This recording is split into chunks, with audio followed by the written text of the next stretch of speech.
Hi, I've been working away with this 5 yards of muslin, and this is what it looks like when it comes home from the cloth merchant up in the garment district, the quartier des vêtements. And that's about 3 yards now, because I've taken 2 yards out of it, and I can show you the 2 yards. I'd love to show you the 2 yards. There's the 2 yards after it has been, first of all, I edge stitched it to prevent fraying while it was being washed, and I only had to get 2 sides on each piece because there was the border, the already stitched border yarn like that. So it comes out really nice and flat and easy to work with, and it did stop the fraying. Now there was some minimal fraying that does occur, but that happens with denim as well. So that's how it is, ready to go. So I'll put it over there by the sewing machine, and I've showed you how it came in from the store, and I've showed you the end result. Here's the middle. This is what it looks like when it comes out of the dryer. And I put that in the washing machine on hot wash to pre-shrink it, to shrink it. And then I put it in the dryer, and it goes in there for 50 minutes on high heat. So now I'm going to get going on starting to iron that up, and then also put it in my pile of muslin ready for production, ready to make something out of it. So I'm just going to show you a little bit of how I iron it. You really need a warm, like a hot iron. It's a little bit funny to deal with. All I've really dealt with up until now is denim, because I'm a new sewer. So my sewing is very elementary, because obviously I'm not cutting jean legs out yet. And once again, to clarify why we're using this as new sewers, as newbie sewers, it's cheap. It's only 10 bucks a yard in Canada. So it's probably less in the States, probably about 8 or 7 or something. And it's easy to work with. It's more malleable, it's more flexible, it's a softer, easier to deal with yarn, so that while you're learning to stitch and sew, you have some good movement on controlling the cloth, the yarn made fabric. So I'm just going to do a little bit of ironing, because it really does take a little bit just to even get it flat. So, but I'm not going to make a whole video of me spending half an hour to iron the whole yard or 2 or whatever I got there right now. So I'll get it set up, and here we go. For learning how to square the cloth to a true line, to a proof line, to make sure that it comes out perfectly rectangular or square with 90-degree angles, these are the measuring tools I'm using. I have a small, or what's this? This is a 12 by 8 Carpenter's square, and it has a little cut in there that you could use for a point or a post or a nail, or even maybe a pin or a whatever. And the same here. But I don't have to really use that. I just use my hands. And then of course the big one here is you know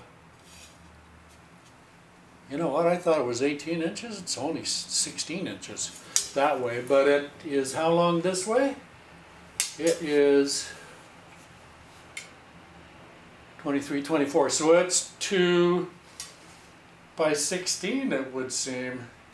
And there are better various degrees, variations for the measurement, whether it's 1/8 of an inch or quarter or 16ths or whatever. So those are the 2 tools that I use to square it up. The other thing, I use these sometimes as weights to hold the cloth down, as well as this crucifix that my acquaintance, friend John, down in Kingston, Ontario, Canada, made. He's a real artiste, I want to tell you. And the other tool that I use, that I'm always happy to use as a weight, is the 12-inch shears, the 12-inch shears, the 12-inch TAILORS shears. And I really like these. They're really cool. Don't you like those, man? So those are my paperweights, and I have other stuff that I can use if I really need to. But I wanted to show those to you first. And the other thing that I would like to show you before I show you a little bit of ironing here is that here's my denim cache, my supply of denim. And it's the same kind of process. Here I've got, okay, this is edge stitch. So this is denim that has been washed, hot, pre-shrunk. There you see some stitching there because I needed to practice as well. And this is, I believe, selvage. No, maybe not. There's no red or black in it, so it's just denim. It's not selvage. But that is ready to go. That has already been processed. And in the rest of the bag, I have some... Did I do all my denim? I think I might have done all my denim. The rest of it is just cotton.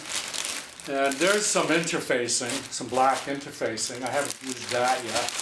But that denim certainly is ready to go.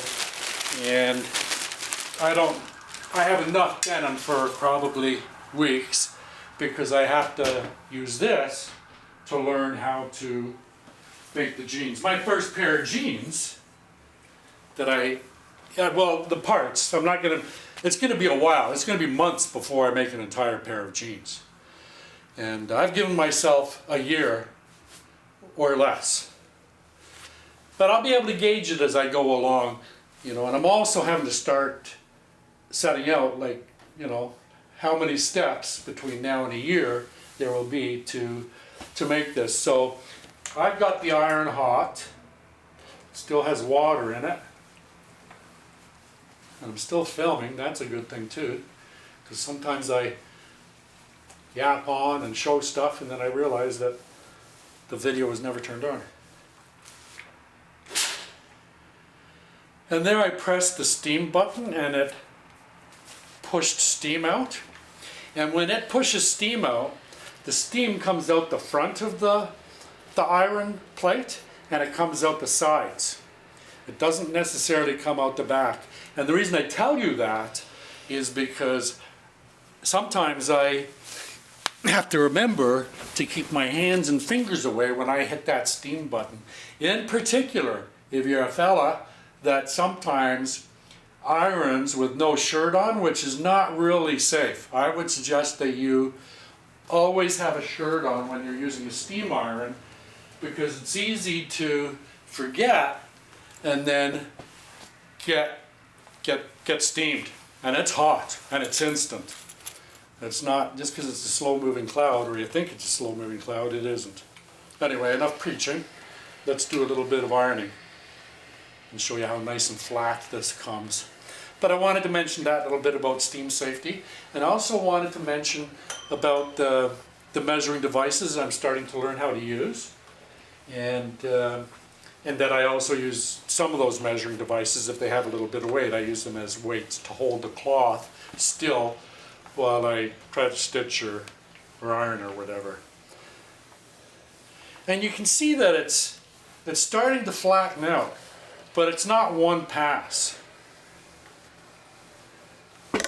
And I'm happy with the iron. It's a Singer STEAMCRAFT, 1700 watt.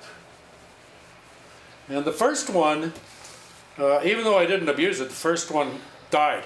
It just stopped working. So I was able to exchange it at one of my favorite Canadian stores that I buy tools and everything at. And all respect to Canadian Tire's copyright. And I'm not trying to benefit from using Canadian Tire's name, but that's where I go to buy a lot of my supplies for my channels. You know, because now I have a couple of channels, the sewing channel and the restoration channel.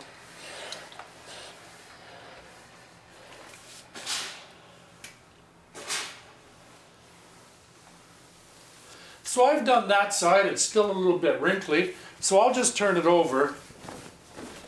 And when I turn it over, now I'm 180 degrees, so I can get this little end here. And I'm going to go all the way down to where I had ironed on the other side, just to flatten it all out some more. And I might lift that up a little. Let me see what you're looking at. I think you got me there. I think you got a view there.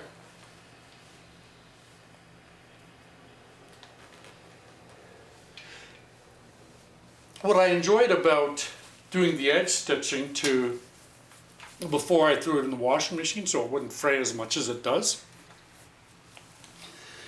because as you can see there is some what I'd call minimal fraying, and I haven't trimmed the frays yet. I will trim all the little bits of fraying off before I put it back in the sewing machine and start to, well, even before that, before I start to cut it. I'm still making jeans, I'm still making pockets for jeans, front and back, and then in the course, the book that I bought, it's an online book from that lady in Sweden. She has, you know, it's one lesson after the other, and pockets is one of the first lessons, and then the jean fly, the zipper and the fly flaps that cover the zipper or the buttons. That comes after that, after the pockets, and then after that, the course, her book on how to make blue jeans. It gets into the waistband and the yoke on the back and the belt loops and all that stuff. So it's really interesting, and it wasn't expensive. It cost me less than $26 Canadian online to get the online version. It's such good information, and it's my main learn how to make jeans, kind of learn how to sew course and study book, textbook. So I'm going to get a hard copy. I'm going to go to a bookstore here, bookseller here in Montreal, Canada, and get the book. She also does a book on, she calls the serger an overlocker, because in Europe they call sergers overlockers, whereas here in North America we tend to call them sergers. So she also has a book on that. I haven't bought it yet, and I haven't started working on the serger. As I just explained, I'm still having to get a little more acquainted with the serger before I go much further. One other small thing I will say about the serger while I'm still mentioning it is that it's not that difficult for me to thread the serger and put the needle in. Actually, putting the needle in is quite simple, so I may just, my next video will maybe just be a short video about installing the B needle, the left side needle on the serger. For an old fellow like me, my eye prescription is not quite right, and there was a couple of other small, well, there's one other little small eye deal, one eye little problem. And my eyes are fine, like they're healthy, like I'm not going to lose eyes, and I don't have any eye disease or anything, except for the one has astigmatism, but I've had that since I was born with that. But yeah, I have to get a better prescription, because once you get into the serger and attempt to thread, the thread guides that the thread has to go in or through or whatever. That's the issue that is kind of slowing me down now. And I did thread it a number of times before I started videoing, and then of course as soon as you start videoing, that's when it all falls apart sometimes. So I'm sure some of you maybe do make videos and maybe can relate to what I'm professing here. So that's how the ironing is going to continue. It is starting to flatten out.